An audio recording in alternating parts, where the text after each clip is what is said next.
Welcome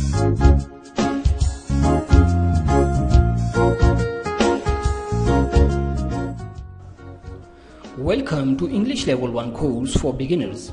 In this lesson, we will learn how to convert past continuous tense into passive voice. इस lesson में हम past continuous tense के बारे में पढ़ेंगे कि उसे पैसिव वॉइस में तब्दील करते वक्त कौन कौन सी चेंजेस रूनुमा होती हैं। तो आइए देखते हैं।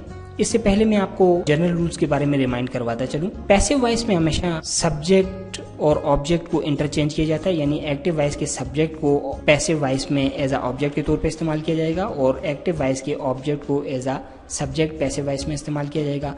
पैसिव वॉइस में वर्ब की थर्ड फॉर्म यानी past participle form of verb इस्तेमाल होती है। इसके अलावा पैसिव वॉइस में ऑब्जेक्ट से पहले बाय का इस्तेमाल किया जाता है और पास्ट कंटिन्यूअस टेंस में वाज बीइंग और वर बीइंग को एज अ हेल्पिंग वर्ब इस्तेमाल करेंगे। तो आइए सेंटेंसेस को स्टडी करते हैं। Sentence number 1, she was cooking meal, वो खाना पका रही थी। शी सब्जेक्ट है, वाज जो है हेल्पिंग वर्ब है, कुकिंग कुक के साथ आईएनजी का इस्तेमाल किया गया है वर्ब की फर्स्ट फॉर्म के साथ, और मील ऑब्जेक्ट है, वो खाना बना रही थी या वो खाना पका रही थी। इसे जब हम पैसिव वॉइस में चेंज करेंगे तो मील जो ऑब्जेक्ट था इसे एज अ सब्जेक्ट इस्तेमाल करेंगे। मील और उसके लिहाज से वाज बीइंग को एज अ हेल्पिंग वर्ब इस्तेमाल किया जाएगा। मील वाज बीइंग, कुक की third form past participle form cooked इस्तेमाल होगी।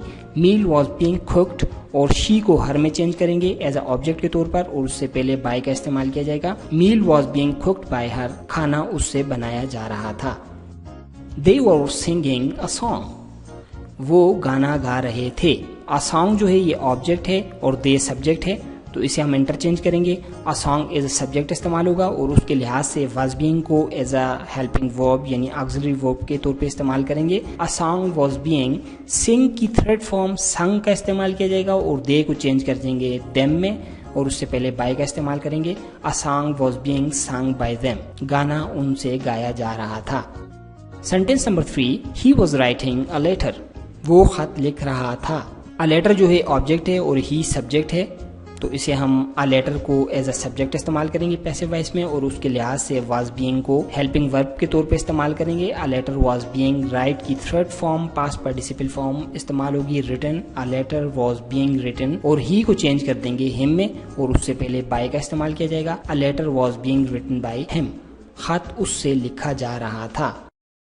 Sentence number 4, I was not taking lunch, मैं खाना नहीं खा रहा था। आई सब्जेक्ट, वॉज नॉट जो है ये नेगेटिव सेंटेंस है। वॉज नॉट को एज हेल्पिंग वर्ब ने इस्तेमाल किया है। टेकिंग वर्ब की फर्स्ट फॉर्म के साथ आईएनजी का इस्तेमाल और लंच जो है ये ऑब्जेक्ट है, तो इसे जब हम पैसिव वॉइस में तब्दील करेंगे तो लंच को एज अ सब्जेक्ट इस्तेमाल करेंगे और वॉज नॉट बीइंग को जो है नेगेटिव सेंटेंसेज में पैसिव वॉइस बनाते वक्त एज हेल्पिंग वर्ब के तौर पर इस्तेमाल होगा और वर नॉट बीइंग भी जो है हेल्पिंग वर्ब के तौर पर इस्तेमाल होगा विद रिस्पेक्ट टू सब्जेक्ट। तो lunch was not being, take की third form taken, lunch was not being taken, I को मी में चेंज कर देंगे और उससे पहले बाय का इस्तेमाल किया जाएगा।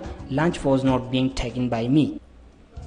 Sentence number 5, you were not buying books, तुम किताबें नहीं खरीद रहे थे, ये भी नेगेटिव सेंटेंस है, तो इसे जब हम पैसिव वॉइस में तब्दील करेंगे तो बुक्स को एज अ सब्जेक्ट इस्तेमाल करेंगे और वर नॉट बीइंग जो है हेल्पिंग वर्ब के तौर पर इस्तेमाल होगा क्योंकि बुक जो है प्लूरल है। Books were not being, buy की third form bought, books were not being bought और यू जो है वो यू में ही रहेगा, तो इससे पहले बाय का इस्तेमाल करेंगे। Books were not being bought by you, किताबें तुमसे नहीं खरीदी जा रही थी।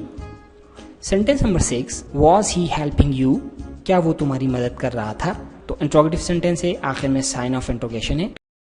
इसे जब हम पैसिव वॉइस में तब्दील करेंगे तो यू जो है एज अ सब्जेक्ट इस्तेमाल होगा और उससे पहले वर का इस्तेमाल किया जाएगा। वर यू बीइंग यानी सब्जेक्ट के बाद बीइंग का इस्तेमाल करेंगे। वर यू बीइंग, हेल्प की third form were you being helped और ही जो है वो हिम में चेंज हो जाएगा, तो उससे पहले बाय का इस्तेमाल करेंगे और आखिर में साइन ऑफ इंट्रोगेशन होगा। Were you being helped by him, क्या तुम्हारी मदद उसके जरिए की जा रही थी।